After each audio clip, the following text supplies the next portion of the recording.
আমাদের প্রত্যেকের নিজস্ব স্ব আমলনামা, আমাদের ওই ছোট দুইটি আমল জবানে উচ্চারণ করা অতি সহজ, ওই দুইটা আমল দিয়ে আমাদের মিজানের পাল্লাটা ভারী হয়ে যাক। একজনে চাই, সবাই চাই না আমরা? আল্লাহ তৌফিক দান করুন, জোরে বলেন আমিন। আরো জোরে বলেন আমিন। আমরা ওই আমল দুটি প্রত্যেক নামাজের পরে, ফরজ নামাজের পরে আয়াতুল কুরসি পড়ি, ফালাক পড়ি, নাস পড়ি, ইখলাস পড়ি, অন্যান্য দোয়া দুরূদ পড়ি, পড়ার পরে এই ছোট্ট আমল যেন আমরা আজকে থেকে শুরু করে দেই। পারবো না ইনশাআল্লাহ? এই একটা শিক্ষা আজকে নেন। এই একটা শিক্ষা নিয়ে আমরা যদি আমলে জিন্দেগিতে আমরা যদি বাস্তবায়ন করতে পারি, তাহলেই আজকের মাহফিল সফল হবে, সার্থক হয়ে যাবে। ঠিক কি না? এই আমল আমরা করবো তো ইনশাআল্লাহ? জোরে বলেন ইনশাআল্লাহ। আল্লাহ তৌফিক দান করুন, জোরে বলি আল্লাহুম্মা আমিন। আলোচনার বিষয় মনে আছে কি বলেন তো? আলোচনার বিষয় কি মনে আছে?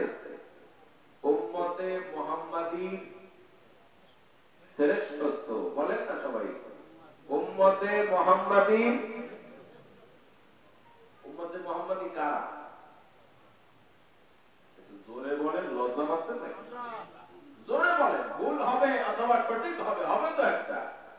আর যখনই ভুল হবে তখনই সঠিকটা শেখা যাবে কি যাবে না? উম্মতে মুহাম্মাদী কারা?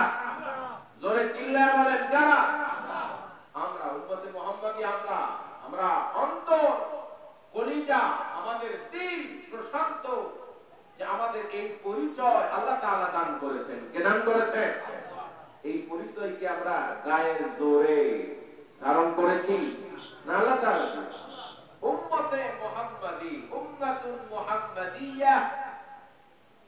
উম্মতে মুহাম্মাদী এক কথায় নবী করিম সাল্লাল্লাহু আলাইহি ওয়াসাল্লামের পর থেকে নিয়ে শুরু করে কিয়ামত পর্যন্ত যত মানুষ হবে, যত জাতি হবে, সমস্ত জাতি উম্মতে মুহাম্মাদী। ঠিক কি না? কিন্তু এর মধ্যে আবার দুইটা ভাগ আছে। কয় ভাগ আছে? একটা হলো উম্মাতুদ দাওয়া, আর একটা হলো উম্মাতুল ইজাবা। একটা হচ্ছে যাদের কাছে আল্লাহ তাআলার নবীর দাওয়াত দিয়েছে, ইসলামের দাওয়াত দিয়েছে, এদেরকে এক নম্বরে বলা হয় দাওয়াতি উম্মত। কি উম্মত?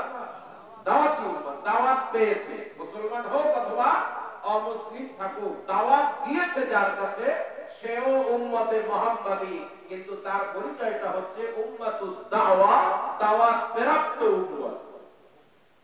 আর যারা আমরা দাওয়াত পেয়েছি আল্লাহর রহমতে, ভাগ্য ভালো, নসিব ভালো বিধায় আমরা সেই দাওয়াতকে গ্রহণ করেছি, অথবা জন্মসূত্রে দাওয়াত প্রাপ্ত হয়ে পৃথিবীতে জন্ম নিয়েছি।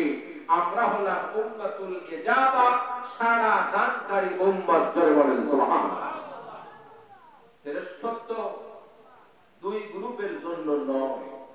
উম্মাতুদ দাওয়া, দাওয়াত পাওয়ার পরেও যারা ইসলাম গ্রহণ করে নাই তাদের কোনো শ্রেষ্ঠত্ব, কিন্তু যারা দাওয়াত পাওয়ার পরে গ্রহণ করে নিয়েছে যে এটাই হলো আমার, এটাই হলো আমার জীবন, এটাই হলো আমার জীবনের একমাত্র বাধ্য, রাসূলুল্লাহ সাল্লাল্লাহু আলাইহি ওয়াসাল্লামের দেখানো পথ আর মত, যারা এভাবে গ্রহণ করে নিয়েছে, মস্তকটাকে নত করে দিয়েছে, তাদের সকল শ্রেষ্ঠত্ব রয়েছে। ঠিক কি না?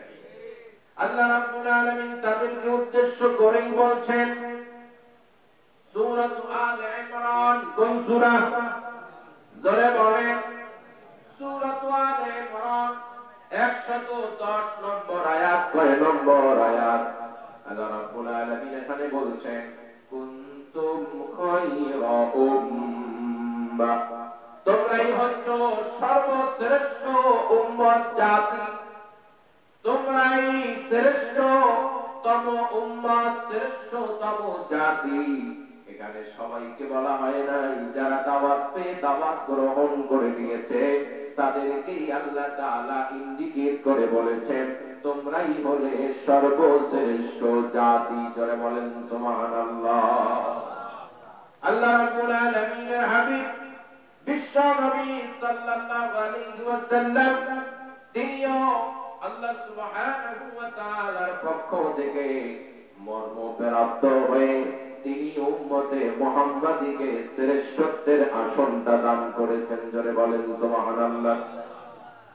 একটি হাদিসের গ্রন্থ আছে জামিউত তিরমিজি, যাকে আমরা তিরমিজি শরীফ বলি। কি বলি? তিরমিজি শরীফ। সেই কিতাবের 3001 নম্বর হাদিসের মধ্যে বিশ্ব নবী বলেছেন, ইন্নাকুম তুতিম্মুনা 70 উম্মাহ আনতুম খায়রুহা ওয়া আকরামুহা আলাল্লাহ। বিশ্ব নবী বলেছেন, তোমরা যারা উম্মতে মুহাম্মাদীর মধ্যে দাওয়াতে সাড়া দিয়েছো, তোমরা তো অবশ্যই 70 সংখ্যা পূর্ণকারী উম্মত বা দল বা জাতি। আর ওই 70-এর মধ্যে তোমরাই সর্বশ্রেষ্ঠ আর তোমরাই সর্বসম্মানিত। সুবহানাল্লাহ বলে। 70 সংখ্যা পূর্ণকারী উম্মত তোমরা। এই হাদিসের ব্যাখ্যা দুই রকম হতে পারে। এক নম্বরে হলো আমাদের পূর্বে আরো 69টি উম্মত গত হয়ে গিয়েছে, আমরা হলাম 70 নম্বর, আমরা হলাম সবার শেষে আগমনকারী, আমরা হলাম সর্বশেষ উম্মত। কত নম্বর উম্মত? 70 নম্বর উম্মত। 70 সংখ্যা পূর্ণকারী উম্মত হলাম আমরা, উম্মতে মুহাম্মাদী। দুই নম্বরের ব্যাখ্যা হচ্ছে বিশ্বনবী এখানে 70 সংখ্যা দ্বারা 70 সংখ্যা বোঝান নাই, বরঞ্চ বিশ্বনবী 70 সংখ্যা দ্বারা বুঝিয়েছেন পূর্বে গত হয়ে যাওয়া উম্মতের সংখ্যার আধিক্য। জোরে বলেন ঠিক কিনা? তার মানে হলো আমাদের পূর্বে অসংখ্য অগণিত উম্মত এসেছিল, আবার তারা চলে গিয়েছে, ঠিক কিনা? সকলের মাঝে আমাদের আগমন হয়েছে সর্বশেষে। আগমন সর্বশেষে হলে হবে কি? বিশ্বনবী তাও স্পষ্ট করে দিয়েছেন, নাহনুল আখিরুন আস-সাবিকুন ইয়াউমাল কিয়ামাহ। বিশ্বনবী বলেছেন আমাদের আগমন শেষে হলে হবে কি? কিয়ামতের ময়দানে প্রত্যেকটি জায়গায় প্রত্যেকটি পর্বে আমরাই হব সবার আগে অগ্রগামী।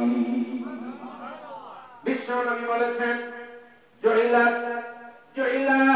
বিশ্বনবী বলেছেন জুইলাত উম্মতি খায়রুল উমাম। ও আমার উম্মতে মুহাম্মাদী, ও আমার উম্মতেরা, ও আমার সাহাবায়ে কেরামরা, কিয়ামত পর্যন্ত তোমাদের যাদের আগমন ঘটবে, তোমাদের কানের মধ্যে এই কথা যেন পৌঁছে দেওয়া হয়, আমি বলে যাচ্ছি তোমরাই হলো সর্বশ্রেষ্ঠ জাতি। আমার উম্মতে মুহাম্মাদীকে আল্লাহর পক্ষ থেকে সর্বশ্রেষ্ঠ উম্মতের আসনটা দেওয়া হয়েছে।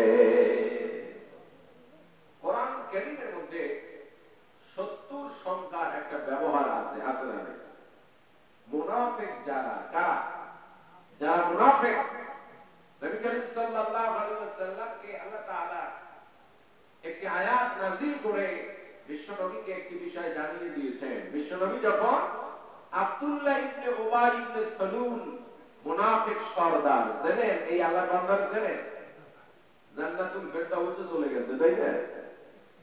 কথা বলে কোথায় গেছে? জাহান্নামের একদম নিম্ন স্তরে তার অবস্থান হয়েছে, ঠিক না? তো এই জানোয়ারের জানাজা নামাজ বিশ্বনবী পড়েন নাই, ইমামতি করেন নাই। বিশ্বনবীর জামা মুবারক এটাকে দিয়ে ওই জানোয়ারের কাফন হয় নাই। বিশ্বনবী ওর কবরের মধ্যে প্রবেশ করে তার পবিত্র দেহ সারা কবরের মাটিতে স্পর্শ করেন নাই। এমনকি বিশ্বনবীর থুতু মুবারক আব্দুল্লাহ ইবনে উবাই ইবনে সালুলের মুখের মধ্যে লাগায়া দেন নাই। এরপরে আল্লাহ তাআলা বিশ্বনবীকে জানায় দিলেন, ইস্তাগফির লাহুম আও লা তাস্তাগফির লাহুম ইন তাস্তাগফির লাহুম 70 মাররা ফালাই ইয়াগফিরুল্লাহু লাহুম। আল্লাহু আকবার। আল্লাহ রাব্বুল আলামিন বলেছেন, বিশ্বনবী আপনি আজকে জানাজার নামাজে এই মুনাফিক সরদার আল্লাহর জাহান্নামের কি কুকুর, এর জন্য আপনি ইস্তেগফার ব্যবহার করেছেন। জানাজার নামাজ মানেই তো হচ্ছে ইস্তেগফার করা, বান্দা যে মারা গিয়েছে তার জন্য আল্লাহর কাছে ক্ষমা চাওয়া, ঠিক কিনা কর। সাথে সাথে এর আগেও যারা গত হয়ে গিয়েছে, যারা জীবিত আছে, যারা ছোট আছে, যারা বড় আছে, যারা নারী আছে, যারা পুরুষ আছে, উপস্থিত অনুপস্থিত, সকলের জন্য ওখানে দোয়া আছে না নাই? বিশ্ব নবীকে আল্লাহ তাআলা সতর্ক করে দিলেন, ও নবী আপনি তাদের ব্যাপারে আমি আল্লাহর কাছে ক্ষমা প্রার্থনা করেন আর না করেন। আল্লাহ রাব্বুল আলামিনের হাবিব তো একজন মুনাফিকের জানাজায় গিয়েছিলেন, আল্লাহ তাআলা এখানে বহুবচন শব্দ ব্যবহার করলেন কেন? ইস্তাগফির লাহুম, ইস্তাগফির লাহু বলেন নাই? তার মানে হলো এই মুনাফিক সর্দার আব্দুল্লাহ ইবনে উবাই, ও হলো নাম্বার 1 মুনাফিক। ওর দলে কিয়ামত পর্যন্ত যত মুনাফিকের আবির্ভাব ঘটবে, ওর দলকে যারা ভারী করবে, উম্মতে মুহাম্মাদি মুহাম্মদ সাল্লাল্লাহু আলাইহি ওয়াসাল্লামের চরিত্র আদর্শ যারা গ্রহণ করে দিবে, কিয়ামত পর্যন্ত সকলের জন্য বলে দেওয়া হয়েছে, উম্মতে মুহাম্মাদি তোমরাও কান খাড়া করে শোনো, বিশ্ব নবীকে আমি যেভাবে মুনাফিকের জানাজায় দোয়া করা, ইস্তেগফার করার ব্যাপারে যেভাবে সতর্ক করেছি, কিয়ামত পর্যন্ত তোমাদেরকেও কোরআন দিয়ে আমি সতর্ক করছি। আব্দুল্লাহ ইবনে উবাই ইবনে সালুল নামক মুনাফিকের দলে যারা যারা থাকবে, একটার পক্ষেও তোমরা আমি আল্লাহর কাছে ক্ষমা চাইতে পারবা না। যদি চাও অথবা না চাও তাতে কিছু আসে যায়। ইস্তাগফির লাহুম আও লা তাস্তাগফির লাহুম ইন তাস্তাগফির লাহুম ৭০ মাররা, ও নবী আপনি যদি তাদের ব্যাপারে আমি আল্লাহর কাছে ৭০ বার যদি ক্ষমা চান, কয়বার? ৭০ বার যদি ক্ষমা চান, ফালাইয়াগফিরাল্লাহু লাহুম, লান তাকিতা হয়েছে কখনোই আল্লাহ তাআলা তাদেরকে ক্ষমা করবে না। এখানে ৭০ সংখ্যার কথা আছে না নাই? আল্লাহ তাআলা কি এটা বোঝাতে চেয়েছেন যে ৭০ নয়, যদি ৭০ এর অধিক যদি আপনি তওবা করেন, তাদের ব্যাপারে যদি ইস্তেগফার করেন, ক্ষমা প্রার্থনা করেন, তাহলে আমি মাফ করব, এটা কি বলেছেন? না, এটা বলেননি। কি বোঝাতে চেয়েছে? ৭০ দিয়ে আল্লাহ তাআলা সংখ্যার আধিক্য বোঝাতে চেয়েছেন। নবী ৭০ দিয়ে ৭০ বোঝাই নাই, বরঞ্চ কিয়ামত পর্যন্ত আপনি যদি বারবার এই মুনাফিকদের জন্য মুনাফিকদের ক্ষমা প্রার্থনা যদি আপনি করেন, কোশ্চিন কালে আল্লাহ তাদেরকে ক্ষমা করবে। তাহলে ওই হাদিসে বিশ্বনবী কি বলেছেন? তোমরা ৭০ সংখ্যা পূর্ণকারী উম্মত। কত সংখ্যা পূর্ণকারী? তাহলে ৭০ দ্বারা কি বোঝানো হলো? উম্মত। আর উম্মত আমাদের পূর্বে পৃথিবীতে গত হয়ে গিয়েছেন, ঠিক না বেটি? তো সেই সকল উম্মতের মধ্যে আমাদের অবস্থানটা সবার আগে না সবার শেষে? জোরে বলেন, সবার শেষে। তবে আমাদের মর্যাদা বিশ্বনবী বর্ণনা করলেন কি? আনতুম খায়রুহা ওয়া আকরামুহা আলাল্লাহ, তোমাদের মর্যাদা আল্লাহর কাছে সর্বশ্রেষ্ঠ, মহা সম্মানিত তোমাদের আসন। জোরে বলেন সুবহানাল্লাহ। কাদের আসন সবচাইতে শ্রেষ্ঠ আসন? জোরে বলেন, কোন দিকে খেয়াল আপনাদের? কাদের মর্যাদা সবার ঊর্ধ্বে, কাদের মর্যাদা সর্বশ্রেষ্ঠ মর্যাদা? বলে আমাদের এই শ্রেষ্ঠত্ব আল্লাহ তাআলা কেন দান করলেন, এবং এই শ্রেষ্ঠত্ব গুলো কি কি শ্রেষ্ঠত্ব, কোন কোন কারণে আল্লাহ তাআলা আমাদেরকে শ্রেষ্ঠ উম্মত হিসাবে নির্ধারণ করেছেন, সুন্দর আসনটা, সর্বশ্রেষ্ঠ আসনটা আমাদেরকে দিলেন, জানার দরকার আছে না? অনেকগুলো শ্রেষ্ঠত্বের কারণে, অনেকগুলো কারণে, বিষয়ের জন্য আমাদেরকে আল্লাহ তাআলা শ্রেষ্ঠত্বের মহা আসনটা দান করেছেন। তার মধ্যে থেকে আমরা কয়েকটা নিয়ে কথা বলতে চাই ইনশাআল্লাহ। এক নম্বরে কোরআনুল কারীম নামক একটা কিতাব আছে আমাদের জীবন ব্যবস্থা। আপনারা কি জানেন? আমাদের প্রত্যেকের ঘরে আছে তো কোরআনুল কারীম? পড়ি আমরা না আলমারির উপরে অথবা আলমারি আবার ওটাকে সুন্দর করে কাভার লাগিয়ে জুজদান বলে না, ওইটা লাগাইয়া সুন্দর করে কাপড় টাপন দিয়ে একদম আলমারির মধ্যে দাফন করে রেখেছি, রমজান মাসে খুলবো। কি এরকম অবস্থা নাকি? পেরায় ওই হুজুর বলছে পেরায় ওই অবস্থা। তো হুজুর তো এলাকার হুজুর, এলাকার খবর হুজুরের কাছে আছে না নাই? পেরায় দাফনের অবস্থা দেখি না। তো কোরআনুল কারীম আল্লাহ সুবহানাহু ওয়া তাআলা উম্মতে মুহাম্মাদীকে দান করেছেন বলে আমাদের মর্যাদা সবার ঊর্ধ্বে, ঠিক কি না?